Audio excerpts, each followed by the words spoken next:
Hi guys, Sunday అయితే non veg లేకపోతే ముద్ద దిగదు. సో ఈరోజు అయితే చికెన్ తెచ్చేసారు. ఇంకా చికెన్ అలా బాగా వాష్ చేసి 2-3 times salt, turmeric powder, coriander powder, మిర్చి పౌడర్, ఆయిల్ లైట్గా వేసి బాగా మిక్స్ చేసుకుంటున్నారు. ఇంకా మసాలా అయితే ఎక్కువ యూజ్ చేయట్లేదు కాబట్టి మసాలా ప్రిపేర్ చేస్తున్నారు. Garlic, ginger, onions, tomato, coconut అంతా వేసి బాగా మిక్సీ అయితే పట్టేశారు. చూసారా ఎంత బాగా వచ్చిందో పేస్ట్.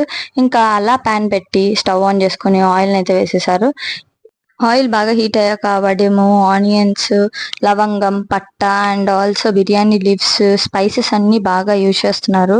టర్మరిక్ పౌడర్ కొంచెం వేసుకొని ఆల్రెడీ మిక్స్ చేసుకున్న చికెన్ని అయితే వేసి బాగా రోస్ట్ చేసుకుంటున్నారు అనమాట. నెక్స్ట్ మనం ఆల్రెడీ కలుపుకున్న పేస్ట్, కర్రీ లీవ్స్ ఇవన్నీ కూడా మిక్స్ చేసేసారు.